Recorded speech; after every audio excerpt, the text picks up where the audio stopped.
پرانے وقتوں کی بات ہے، جاپان میں ایک غریب لکڑہارا رہتا تھا۔ ایک دن وہ جنگل میں بانس کاٹ رہا تھا کہ اس نے ایک چمکدار بانس دیکھا۔ لکڑہارے نے بہت احتیاط سے بانس کو کاٹا تو یہ دیکھ کر حیران رہ گیا کہ بانس کے اندر ایک بہت خوبصورت بچی موجود تھی۔ لکڑہارے کی کوئی اولاد نہیں تھی۔ وہ اس بچی کو دیکھ کر بہت خوش ہوا اور اسے گھر لے آیا۔ لکڑہارے کی بیوی بھی بچی کو دیکھ کر بہت حیران اور خوش ہوئی۔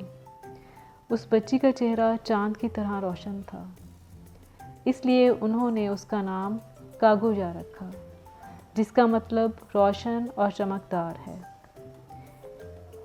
اگلے دن لکڑہارا جب بانس کاٹنے گیا تو اسے بہت سے سونے کے سکے ملے۔ اب روز ہی ایسا ہوتا، لکڑہارا بانس کاٹنے جاتا اور سونے کے سکے لے کر واپس لوٹتا۔ کچھ ہی دنوں میں وہ بہت امیر ہو گئے۔ وہ کاگویا کا ہر طرح سے خیال رکھتے اور اس سے بہت پیار کرتے۔ انہوں نے اپنے لیے ایک بہت خوبصورت گھر بنایا۔ دن اسی طرح گزرتے گئے۔ کاگویا اب بڑی ہو گئی تھی۔ وہ اب پہلے سے بھی زیادہ خوبصورت دکھائی دیتی۔ بہت سے لوگ کاگویا سے شادی کرنا چاہتے تھے۔ پورے ملک میں اس کی خوبصورتی کا چرچا تھا، لیکن کاگویا ہر ایک کو ٹال دیتی۔ وہ کسی سے کہتی کہ مجھے 7 رنگ کا ہیرا لا کر دے، جس کی حفاظت ایک خوفناک ڈریگن کر رہا ہے، اور کسی کے سامنے یہ شرط رکھتی کہ اسے چاندی کے درخت کی شاخ لا کر دے جس پر جواہرات لگتے ہیں۔ کوئی بھی اس کی شرائط پوری کرنے میں کامیاب نہ ہو سکتا۔ ایک دن شہزادہ جنگل میں شکار کرنے آیا۔ اس نے کاگویا کو دیکھا۔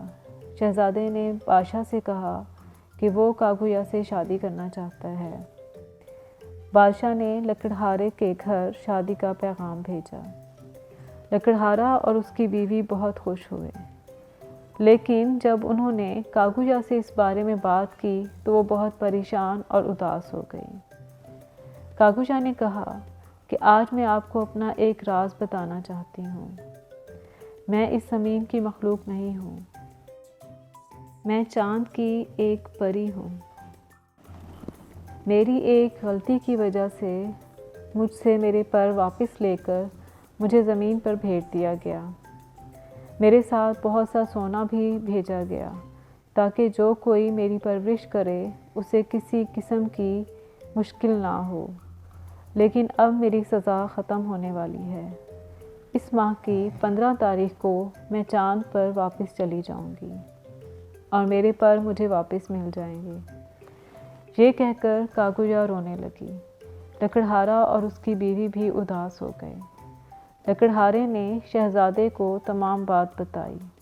شہزادے نے کہا کہ وہ ایسا نہیں ہونے دے گا۔